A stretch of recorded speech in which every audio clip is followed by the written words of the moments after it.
Hey guys, Lord here, back in with another action figure review. Today I'll be taking a look at the Masters of the Universe Origins Turtles of Greyskull Super Shredder. This is a Wal-Mart exclusive. Oh, jeez. But don't fret, I actually did manage to get it from Wal-Mart, and not Big and Bad Toy Store, who, as of the time I'm recording this video, has it up for pre-order right now. So in case you couldn't get it from Wal-Mart, you can get it there.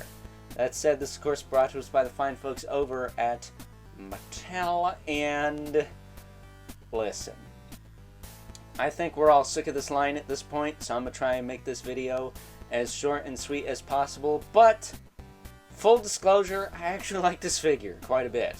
However, I don't like the fact that Walmart canceled my pre-order for the Foot Soldier King Hiss. That was pretty lame. Thankfully, Big and Bad Toy Store is going to come through with that. So, are these Walmart exclusives? Are they fan channel? I'm going to put them as Walmart because I did manage to get this guy at Walmart. But the other one, I think it's up in the air right now because I don't know a single person who has. But at any rate, before I get too far ahead of ourselves, why don't we cut right to the chase and get to the meat and taters of this review and take a look, see at all Super Shredders accessories, starting off with this piece of cardboard. It kind of looks like a mini comic, but it's not. There's maybe some junk on the back. This pamphlet that shows you how to take them apart in case you're a simpleton. And then he comes with a few weapon pieces. First off is a staff here with this very ornate titty twister of doom on the end. And it does have this sword here that you can plug into the end, like so. There you go. You can have it like that, or he does also come with this big old honkin' trident thing, which is very reminiscent of, at least to me, the Foot Soldier logo, especially the 03 one. It does not have a port like I thought it did, but it can actually plug into the sword, right? It can plug into the sword, so that's interesting. Maybe that's its own deal, huh? I thought that could actually plug into the other accessories here. But it feels like, well, you can plug it into the sword. It's very, very tight in there. So I'm not sure what's up with that. But this is actually meant for the little port on his tail, because of course he's got the snake tail. So if we take a closer look at him here, he's got a little hole on the end. Plug this in there, bada bing bada boom. But I'm gonna take that off for right now. I'm also going to take off his cape.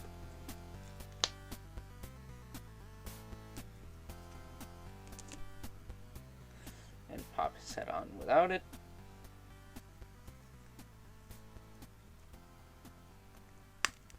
So we can look at all these new parts, because he feels like he's got a lot of new parts. The torso feels new. The torso armor feels new. The shoulder pads are new. The gauntlets with these big blades on them are new. Looks like this one's kind of loose on mine. This skirt, I think, is new. This cape, I almost think, is new. It's not Skeletor's because it's not windswept. The tail is reused, but that's it. I think the head is new and everything else is new. These hands are new. These aren't reused or anything. So that's cool.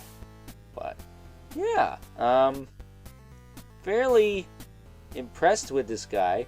As far as articulation goes, his head will look side to side, up and down, tilt a little bit. Standard Origins fare. Shoulders will go out, back down. They will rotate up and down. He does have a single jointed elbow. does work pretty well.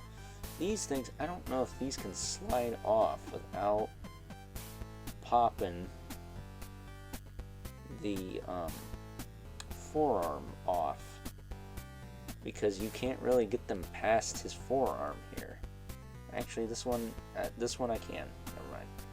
I think it's slowly working its way off, but it is a little tighter down there, not gonna lie.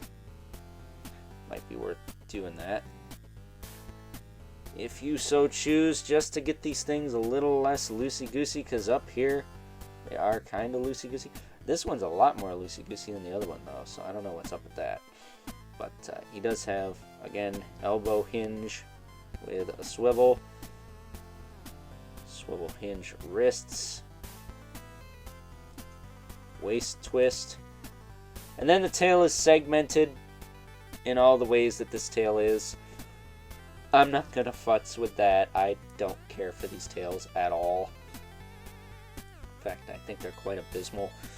They don't really do anything for me, so it is what it is.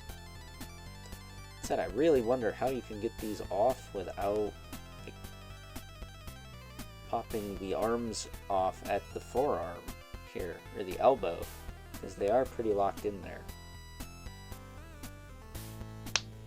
So if we pop his head off, we'll give him his cape back.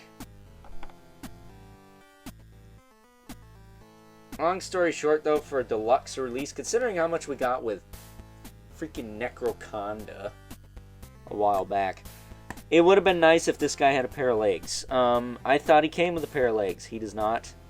That sucks. He's a bit of a bitch to stand. That's really annoying, because I never cared for the snake tail. I think they should have just, instead of making it posable, just make it a solid piece that sits upright. That way you don't get to deal with it falling down all the time. It's annoying. I hate picking this guy up all the time, but it is what it is, unfortunately. So there's that. Before we wrap this up, bring in our two regulars, Mythic Legion's Brother Manipulith, and the infamous 11 Spawn, who as usual towers over everyone because he is not a 5.5-inch figure. And really, neither is Super Shredder here, but he's still no match for good old Al Simmons, is he? That said, this is not the last Turtles of Greyskull video I'll be doing on the channel, but it's one of the last. There's only a couple of waves, sets of 4 left after this guy, and of course that King Hiss. If I ever find Merman, we'll of course do him, but I think there's a fat chance in hell of that happening, right?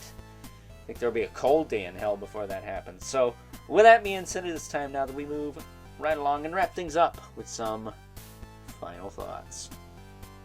Overall, and aside from not coming with a pair of fucking legs so he can actually stand up worth a damn, I have to say that good old Super Shredder here is a fine addition to the Turtles of Greyskull line, despite the fact that we are a year and a half into this bullshit. It's nice to say that we are finally done. There will be no more Turtles of Greyskull moving forward from the fine folks over at Mattel after the inevitable exclusive / not exclusive Foot Soldier King Hiss comes out, which is quite a sigh of relief for not only us Masters of the Universe Origins fans, but Ninja Turtle fans, because let's face it, fatigue is real, man. So, with that being said, hope you guys enjoyed this review. Until next time, I'll catch you guys later.